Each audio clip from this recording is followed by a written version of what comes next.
Hello dear friends, welcome to our channel exam zone academy. आज की class में हम एसएससी जीडी जो 2018 में पेपर पूछा गया उसी के आज हम 25 जीएस के क्वेश्चंस जो हैं उन्हीं का एनालिसिस करेंगे। ठीक है, देखते हैं किस हिसाब के क्वेश्चंस आए थे और एसएससी जीडी वालों आपको इस पैटर्न के हिसाब से आप लोगों को पढ़ना है, क्योंकि आप देख रहे हैं कि चाहे किसी भी एग्जाम हो सबसे ज्यादा प्रीवियस ईयर क्वेश्चन ही पूछे जाते हैं, ओनली करंट के और जो आपके रिसेंट में जो पेपर बनते हैं या कोई भी ऐसा होता तो उसी पैटर्न के क्वेश्चनों को बहुत ज्यादा रिपीट करते हैं केवल करंट को छोड़ करके।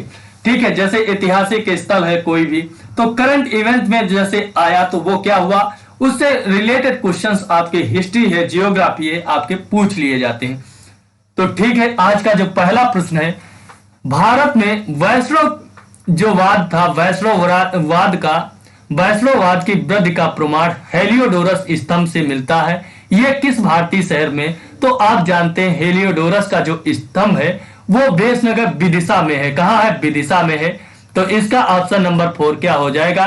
राइट आंसर हो जाएगा। और इसमें विष्णु भगवान की चर्चा की गई है। ठीक है, हेलियोडोरस का जो वेशनगर विदिशा का जो आपका स्तंभ है उसमें विष्णु भगवान और जैसे विष्णु भगवान है, इंद्र है, इनके बारे में चर्चा की गई है। उसके बाद में अगला जो प्रश्न पूछा गया है, औद्योगिक संस्थापनाओं के में भार उठाने के लिए जिस हाइड्रोलिक जैक का उपयोग किया जाता है वह भौतिकी के किस नियम पर आधारित होता है? किस नियम पर आधारित होता? तो आप जानते हैं वो जो आधारित होता वो आपके किसके होता? पास्कल के सिद्धांत पर। बर्नौली की प्रमेय हो या कोई भी हो या हाइड्रोलिक लिफ्ट हो, इन सभी का जो प्रयोग किया जाता वो पास्कल सिद्धांत पे कार्य करती। किसके? पास्कल सिद्धांत पे कार्य करते। तो ऑप्शन नंबर 2 का क्या हो जाएगा? 4 राइट आंसर हो जाएगा। उसके बाद में अगला प्रश्न पूछा गया है, थर्ड नंबर जो प्रश्न है उसमें पूछा गया, हमारी अंतड़ी में पाए जाने वाला बैक्टीरिया कौन सा है जो हमें खाना पचाने में मदद करता है?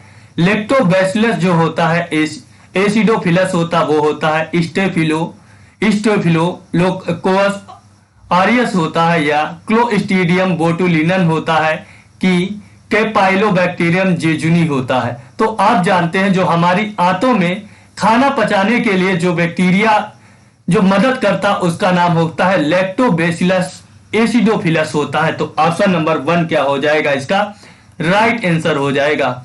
और उसके बाद में अगला प्रश्न देखते हैं, भारतीय विजेताओं को दिए जाने वाला फर्स्ट लेडीज अवार्ड किस मंत्रालय की एक पहल है? मानव संसाधन विकास मंत्रालय की, सूचना और प्रसारण मंत्रालय की, जन स्वास्थ्य मंत्रालय की, महिला और बाल विकास मंत्रालय? तो आप जानते हैं कि महिलाओं से जो संबंधित अवार्ड दिए जाते हैं तो वो आपके महिला बाल एवं विकास मंत्रालय के द्वारा दिए जाते हैं। तो ऑप्शन नंबर क्या हो जाएगा? इसका 4 क्या हो जाएगा? राइट आंसर हो जाएगा। उसके बाद में अगला प्रश्न पूछा गया है, 2010 के राष्ट्रमंडल खेल में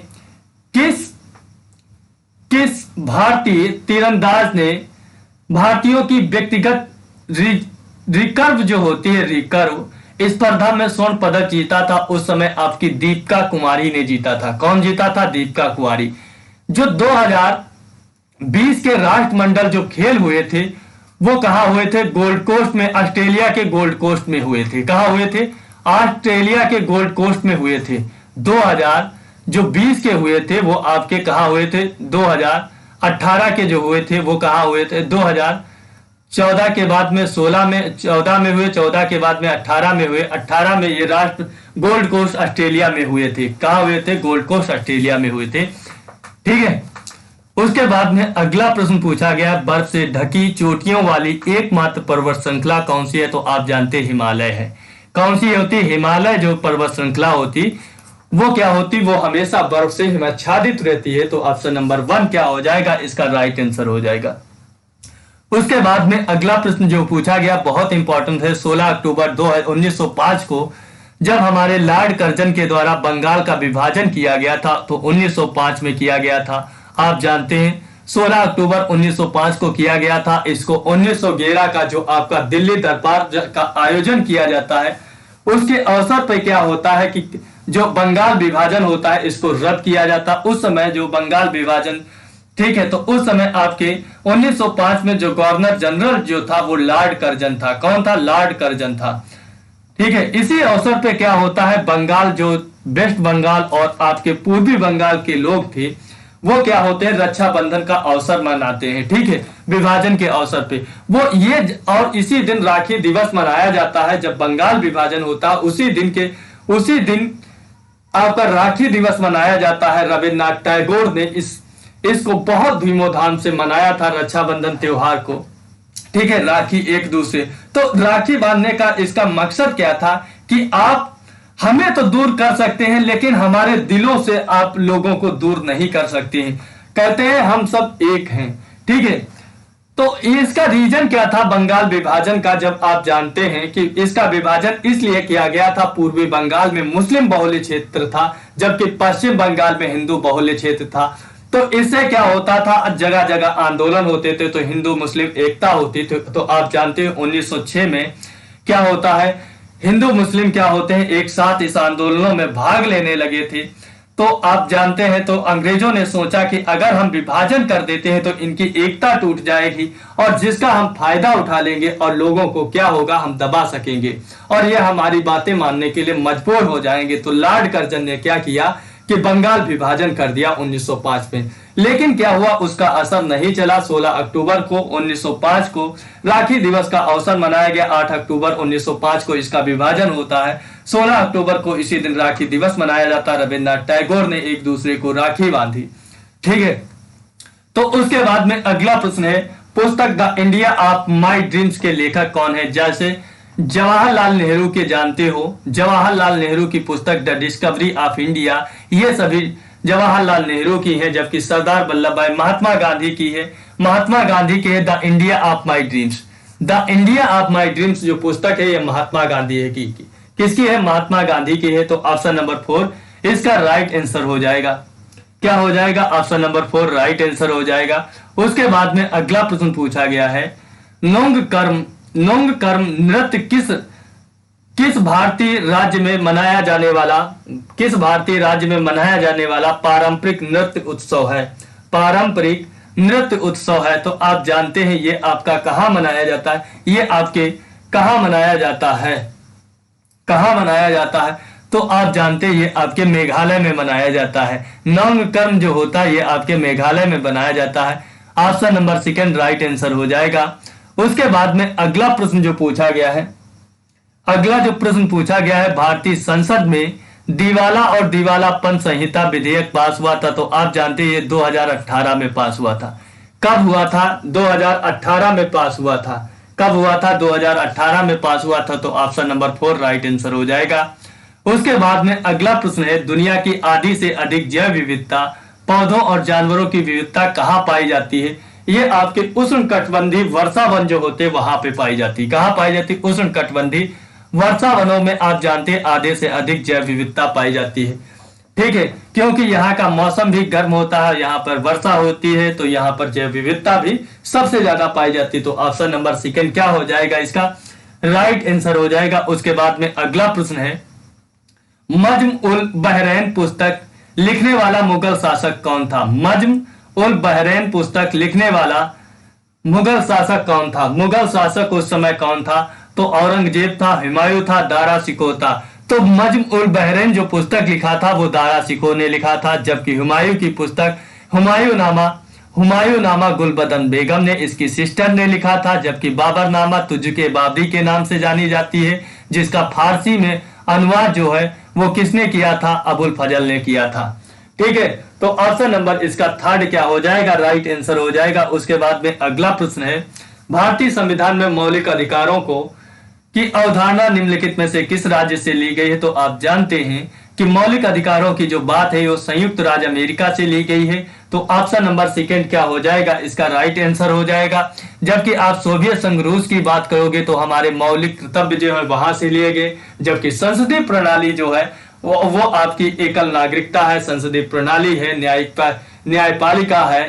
ठीक है, और राष्ट्रपति का जो पद है जो आपके और आपकी जो है ये आपके यूनाइटेड किंगडम से ली गई। जबकि आयरलैंड के संविधान से आयरलैंड के संविधान से आपके राज्य के नीति निर्देशक तत्व लिए गए हैं।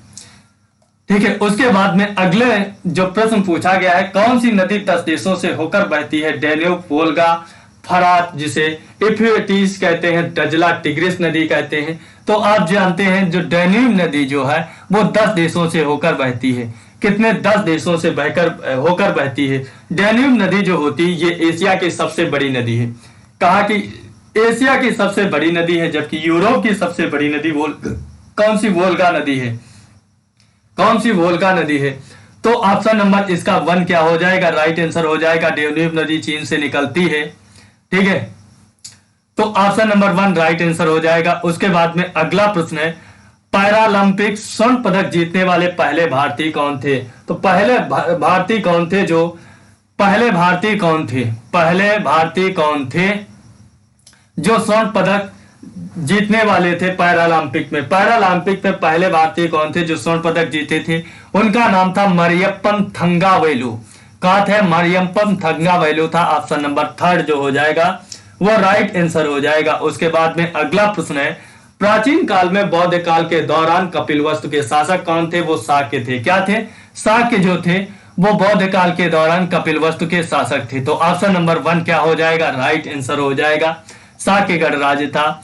उसके बाद में अगला प्रश्न पूछा गया है, किस भारतीय को भारत सरकार के लिए 10 बार बजट प्रस्तुत करने का गौरव हासिल हुआ? वो केवल एक ही थे, मोरारजी देसाई थे। कौन थे? मोरारजी देसाई थे। तो ऑप्शन नंबर 1 राइट आंसर हो जाएगा। जबकि प्रणब मुखर्जी भी वित्त मंत्री रह चुके, PR चिदम्बरम भी रह चुके, डॉक्टर मनमोहन सिंह भी क्या रह चुके? वित्त मंत्री रह चुके। और डॉक्टर मनमोहन सिंह RBI के गवर्नर भी रह चुके और आपके प्रधानमंत्री भी 10 बार रह चुके डॉक्टर मनमोहन सिंह। उसके बाद में यदि किसी देश में बजट घाटा है और यह स्थिति लंबे समय तक बनी रहती, इसका परिणाम क्या होगा? अधिशेष बजट होगा, संतुलित बजट होगा, कि ब्याज दर में कमी होगी, कि बढ़ता कर्ज होगा? तो इसके समय पे एक ही होता है कि बढ़ता कर्ज होगा। क्या होता? बढ़ता कर्ज होगा। ऑप्शन नंबर डी क्या हो जाएगा? राइट आंसर हो जाएगा। उसके बाद में अगला प्रश्न पूछा गया, भारतीय खाद्य निगम FCI की स्थापना की गई 1967, 1960, 1965, 1969 में। तो FCI की जो स्थापना की गई थी वो कब की गई थी? तो FCI की जो स्थापना की गई थी ये 1965 में की गई थी। कब की गई थी? 1965 में की गई। तो ऑप्शन नंबर 3 राइट आंसर हो जाएगा। उसके बाद में अगला प्रश्न है, बागुरुम्बा भारत की किस जनजाति का पारंपरिक नृत्य है? मुंडा, भील, बोडो, गारो। तो आप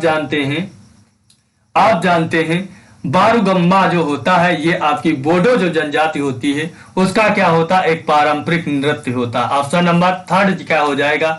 राइट आंसर हो जाएगा। उसके बाद में अगला प्रश्न है, निम्नलिखित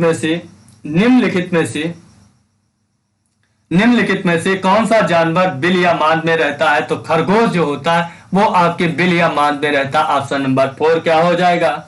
इसका राइट आंसर हो जाएगा। उसके बाद में अगला जो प्रश्न पूछा गया है, विश्व में किस देश की साक्षरता दर सबसे अधिक है? तो सबसे अधिक साक्षरता दर की बात करोगे वो रसिया की है। किसकी है? रसिया की है। ऑप्शन नंबर 1 क्या हो जाएगा? इसका राइट आंसर हो जाएगा। और उसके बाद में अगला प्रश्न है, जबकि जनसंख्या की बात करोगे, जनसंख्या की सबसे ज्यादा भारत की है, जनसंख्या की सबसे ज्यादा चाइना, दूसरे नंबर पर भारत, तीसरे नंबर पर संयुक्त राज्य अमेरिका, चौथे नंबर पर पाकिस्तान की है। ठीक है, 5वें नंबर पर इंडोनेशिया की है।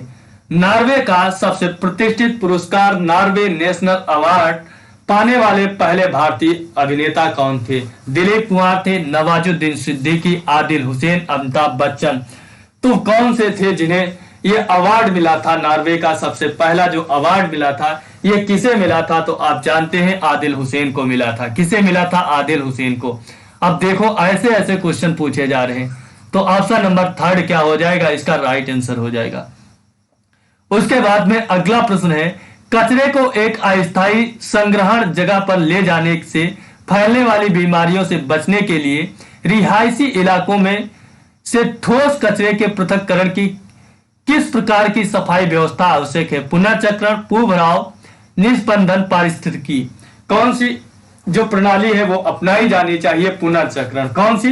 पुनर्चक्रण जो प्रणाली है वो अपनाई जानी चाहिए। ऑप्शन नंबर 1 राइट आंसर हो जाएगा। उसके बाद में अगला प्रश्न है, दिसंबर 1929 के दौरान कांग्रेस के किस मात्र अधिवेशन 28 जनवरी 26 जनवरी को पूर्ण स्वराज के दिन के रूप में तय किया गया था और जिसे बाद में संविधान अपनाने की तारीख के रूप में निर्धारित किया गया? ये लाहौर अधिवेशन की बात है।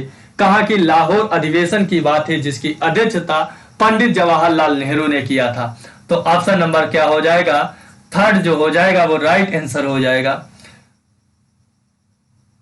ठीक है, ऑप्शन नंबर थर्ड जो हो जाएगा वो राइट आंसर हो जाएगा। क्या हो जाएगा? Option number third right answer हो जाएगा।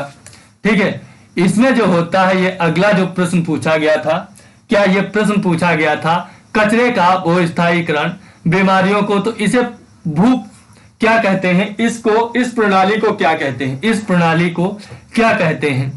इस प्रणाली को जो कहते हैं, इस प्रणाली को आप कहते हैं भू भराव कहते हैं। क्या कहते हैं? भू भराव कहते हैं। पुनर्चक्रण नहीं कहते, भू भराव कहते हैं, सॉरी भू भराव कहते हैं।